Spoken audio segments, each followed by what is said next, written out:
So Anthropic just released Sonnet 5, so let's dive into it. So, of course, one of the first things you guys are going to want to know is where Sonnet 5 sits in terms of the intelligence. So Anthropic's sweet spot right now is that Sonnet 5 isn't the most intelligent model, it is the newest model. And essentially, this is their most agentic Sonnet yet. So what that means is that it's really good at doing multi-step tasks on its own. And this is something that I think a lot of people who are, I guess you could say, using Sonnet 5 for more advanced tasks will probably then see the actual new things that it is doing. So it brings performance that used to need the expensive Opus model down to the Sonnet speed and price. Now, there is a big jump in coding because I think one of the mistakes, and I want to quickly, just make sure people aren't making this mistake, is that don't compare Sonnet 5 to Opus 4.8 because they are different classes of models. Opus is the workhorse model, so don't do that because I saw a lot of people on Twitter saying that Sonnet 5 is terrible. What is the point of comparing Sonnet 5 and Opus 4.8?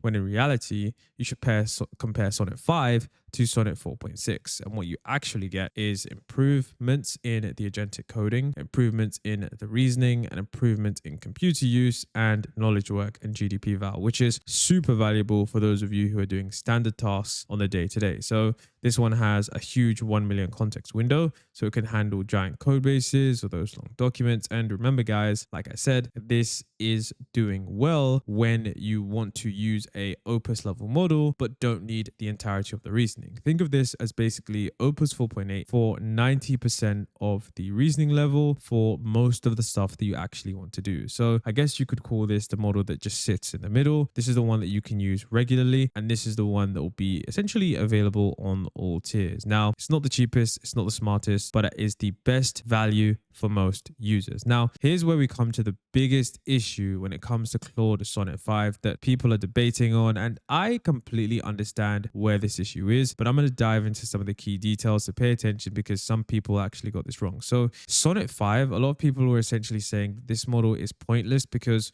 when you look at the intelligence of the models, like let's say, for example, you look at Sonnet 5 right here, I'm just going quickly back, you can see that this model is smarter than Sonnet 4.6, but it isn't smarter than Opus 4.8. So people are like, why would I use Sonnet 5 if I could just use Opus 4.8, right? Okay, that makes sense. They released a new model. The new model is not as good as Opus 4.8. No point in me using it. However, the thing is that Sonnet 5 is actually cheaper than Opus 4.8. It's basically half the price of the model. So right now as well, they're doing a promotion where it's $2 input and $10 output until August the 31st, 2026, and then it becomes a normal price. So you have to think about it in a sense that what is your trade-off? If you really need the intelligence, just use Opus 4.8. But if you look at the actual price difference from what price to intelligence ratio, that actually does come down quite a bit. Now, I think most people did miss this because, like I said, a lot of people were saying that this is just a pointless release. Like I said, it's not. This is a model that will power all of the sub-agents when Claude is calling sub-agents. Claude Dev's account have said it themselves. Sonnet 5 holds up better in agents that run unattended. It keeps state across many steps, recovers from errors without losing the thread, and checks its own work as it goes, and more multi-step runs finish correctly the first time. So when you think about the fact that this is an agentic model, you can start to understand why this model was released, because you're getting something that is fairly cheap compared to the other models. And when you look at the intelligence of the model, you're getting something that is fairly intelligent when compared with other options and other choices. So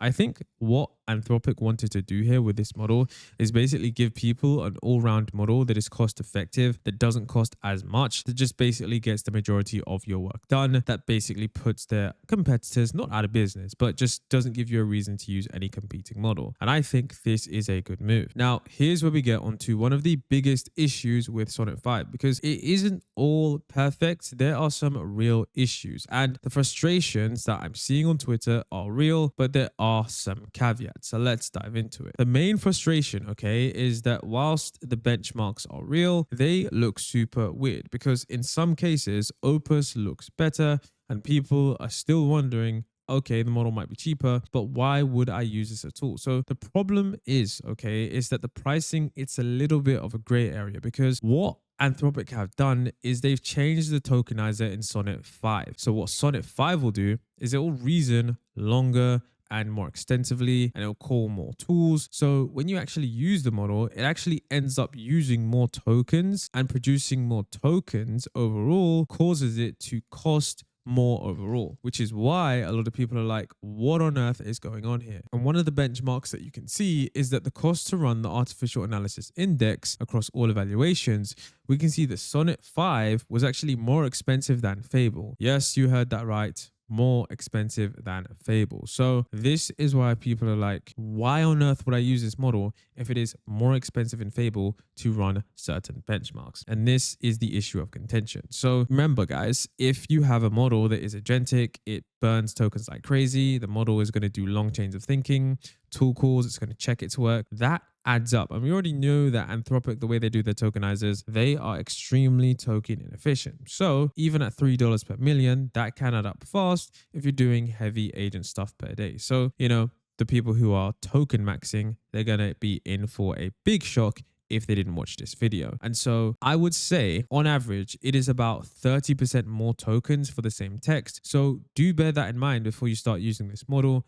and you run out of usage, because I don't think there's an Anthropic model that is cheap if you want to use it every day. So of course, Opus versus Sonnet, it just depends on the length of the tasks that you're doing. If you're using this for agentic systems, you can see that this is going to be super expensive. And here you can see someone said here that, Anthropic seriously messed up with Claude Sonnet 5. The token efficiency is so bad, it ends up being more expensive than Claude Opus 4.8. What on earth are they doing? And you can really see this on the artificial analysis index here, where you actually get to the, real output tokens used overall. And Claude Sonnet 5 is literally it literally just output the most entire token. So that is why this is one of the biggest issues right now. So rather than just using this model and running away with it, if you're doing those long tasks that require lots of agentic stuff, do be aware that this is, going to cost you pretty much the same amount for other tasks as well. Now, here's one of the biggest questions that people are probably going to ask. And I know people are going to say this, so let me say this right now. Is Sonnet 5 just as good as GLM 5.2? So right now you can see a benchmark comparison between Sonnet 5 and GLM 5.2. And so many people are wondering,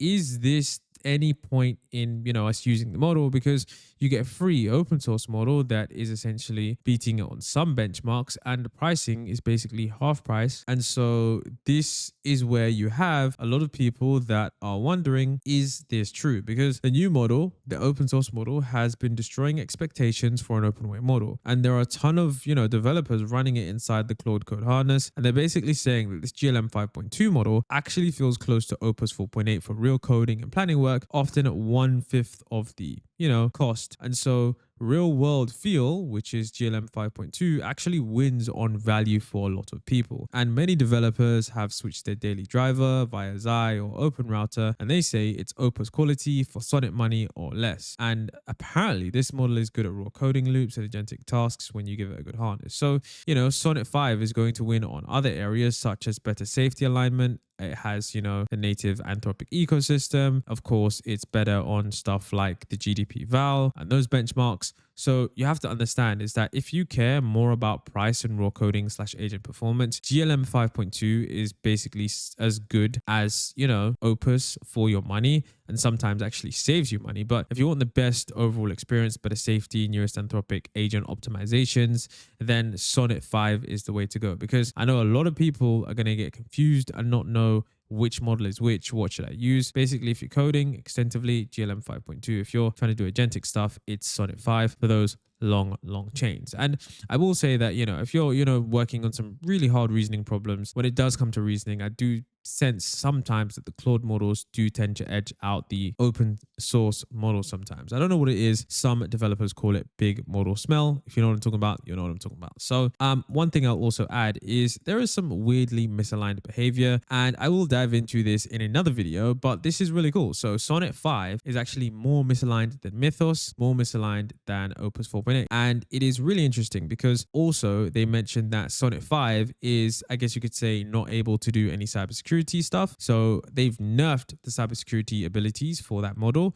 if you guys were wondering. And so I think we've entered a new age today. In a new age, we have entered not bench maxing, bench nerfing. So here you can see it has been launched with the safeguards. So these safeguards detect and block dangerous cyber usage in real time. And these are the same that were present in Opus 4.7 and 4.8. And so I think it is super interesting as to how they've done that. And I think, like I said before, there are going to be numerous ways in which they disable these models. So let me know if you guys are excited to use this model. I'm going to see you guys in the next video.